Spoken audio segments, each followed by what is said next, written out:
Welcome back. So pick a mountain community in Colorado and chances are they're going through a housing crunch. Employees are having a hard time finding a place to live and it's causing many to just leave. The pandemic, of course, isn't helping. So all this week, we're going to take you to a different mountain community each and every night to show you the different ideas that towns are using to help their workers. Tonight, Denver 7's Megan Lopez takes us to Crested Butte, where a lack of affordable housing is snowballing into an employment shortage.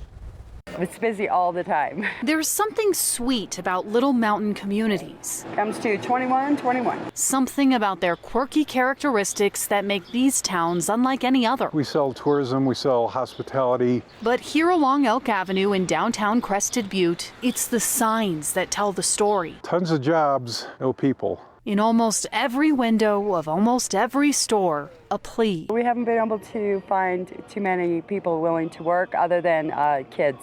There's a lot of restaurants that are shut Sunday, Monday, Tuesday, and Wednesday. And the town keeps getting busier. You know, every year for the last 20 years. Things have gotten so bad here, the area stopped marketing to tourists over the summer because it simply cannot accommodate them. This is bad press for towns like this. It isn't pay or the pandemic businesses blame for their worker shortage, but housing. Would-be employees simply can't find anywhere affordable to live. I'm Jim Schmidt, I'm the mayor of Crested Butte. Housing here is going for ridiculous prices. Still cheap compared to Aspen, but very ridiculous for us. Mayor Schmidt says the problem is by no means new, though it is worsening, and people are taking some pretty extreme steps. There's a lot of people who are living out in the woods. But that isn't a solution, and the U.S. Forest Service recently put new rules in place to limit people living there. The town council is moving forward with a one-year moratorium on short-term rentals like Airbnb and VRBO. It's considering a tax on homes that sit empty more than half the year and another to increase the taxes on tourists. It even recently bought a hotel to house residents. It only has 6 rooms. It'll hold 6 to 12 people, but it's ready to go. It's furnished. It'll be dorm-style living. However, Mayor Schmidt says more needs to be done. So in June, the town council took an unprecedented step of declaring a local disaster emergency over affordable housing. I don't think we wanted to send a message. We wanted to get things done.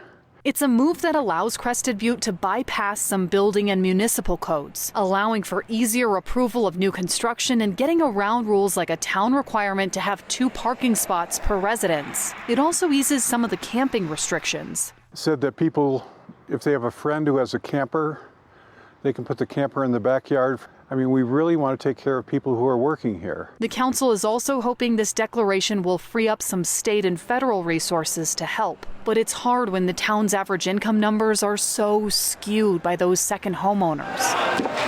Over at Secret Stash Pizza, This is our pizza line. We're super busy. These guys make this happen. busy is an understatement. Our restaurant's completely full tonight. It's seen a 38% boost in business this year, but is running on 20 fewer employees. I have to meditate. My life is very hectic. You can probably tell by the fact that she sits on her desk that Kylina Falzone is a little different than most business owners. She's taking housing matters into her own hands. We built three 2-bedroom triplexes. It was almost a $900,000 investment. And it's deed restricted, so this isn't a for-profit venture. This is like, we care about employees and we're walking the walk and we're talking the talk. She even tried to buy a hostel in town with 14 rooms, all for her pizza employees, because she knows her business cannot be successful without them. We have to take care of the dishwashers and the bartenders and the busboys and the retail clerks. Other businesses are trying to do the same, but it isn't cheap. How's your pizza tonight? Kylina wants Crested Butte to consider more high-density housing, though there has been some pushback on the idea from some homeowners. The way she sees it, This conflict of, I'll just say it, the rich against the poor, right? It's everywhere. And we need to take care of the people that are taking care of the people that live here. call it a sign, call it a shortage. Crested Butte is calling housing affordability a crisis and searching for big solutions to help this quirky little mountain town survive. Every ski area, every resort town needs more. We'll never catch up. In Crested Butte, Megan Lopez, Denver 7.